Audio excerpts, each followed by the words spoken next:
Si tu veux performer en closing et mettre toutes les chances de ton côté avec ton prospect, il y a des éléments à pas négliger. Alors je vais te passer les classiques que tu connais déjà et qui touchent à l'empathie, l'écoute active, le 80-20, etc.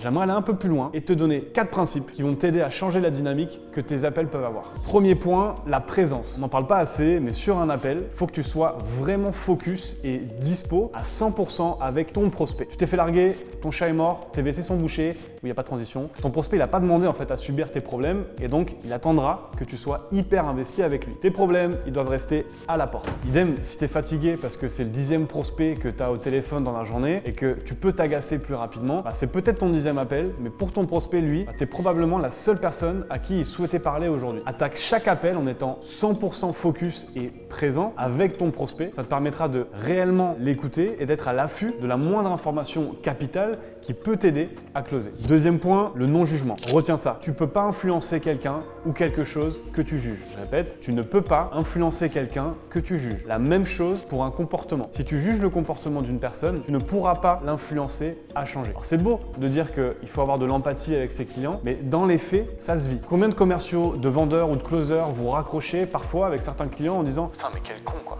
De réussir à passer au-delà de ses propres jugements afin de pouvoir écouter et comprendre profondément ce qui motive la personne à faire ce qu'elle fait, c'est quelque chose qui se travaille. Les gens de nos jours n'écoutent pas réellement ce qu'on leur dit et ils cherchent encore moins à comprendre pourquoi la personne en face d'eux pense ou exprime tel ou tel point. Ils écoutent pour répondre et ils n'écoutent pas pour comprendre. Donc le fait de réussir à enlever tes propres fils, tes propres interprétations et tes propres jugements, ça va réellement impacter ta connexion avec ton prospect. Tu seras plus à même de le comprendre et plus tu vas le comprendre, plus ton discours aura de l'impact. Troisième point, le mode bisounours. À cause du cliché qu'il y a autour de la vente, comme quoi c'est de l'arnaque ou que tous ceux qui essayent de vendre, c'est des escrocs, les closers vont vouloir absolument essayer d'être gentils avec leurs prospects pour pas qu'ils aient une mauvaise image d'eux. Et en cherchant à être trop gentils, ils vont pas questionner ou dire des choses qui pourraient déranger leurs clients. Vos prospects n'ont pas besoin ou envie d'avoir un nouveau super pote au téléphone. Ils veulent juste quelqu'un qui va les aider à obtenir une solution. Et croyez-moi, mettre leur argent au bon endroit est bien plus important pour eux que de faire ami-ami avec vous. Donc arrêtez de vouloir être gentil avec vos prospects et de vous mettre en mode bisounours. N'ayez pas peur de dire les choses à votre prospect, de lui dire qu'il se trompe, qu'il n'a pas compris tel ou tel point, etc. Matthew Dixon le dit dans son livre Le Challenger Sell. Les meilleurs performeurs en vente sont ceux qui n'hésitent pas à challenger leurs prospects. Les commerciaux qui cherchent avant tout à créer une bonne relation pour vendre sont seulement 6% à performer. Donc vous avez plus de chances de vendre en étant challenger et authentique qu'en étant trop sympa. Quatrième point, la franchise. On va arrêter de penser que la vente à l'américaine est duplicable sur notre marché français. Nos prospects français sont frileux et méfiants dès qu'on parle de transactions commerciales. Et dès qu'il faut mettre la main sur sa CB, c'est comme si en fait la carte bleue s'était transformée en objet démoniaque. Donc si je peux vous donner un dernier conseil sur vos appels de vente, c'est de ne pas avoir peur d'être direct ou cash avec votre prospect. Il y a plus de chances que votre prospect se méfie de vous avant même de démarrer l'appel qu'autre chose. Le moindre élément qui lui paraîtra louche va venir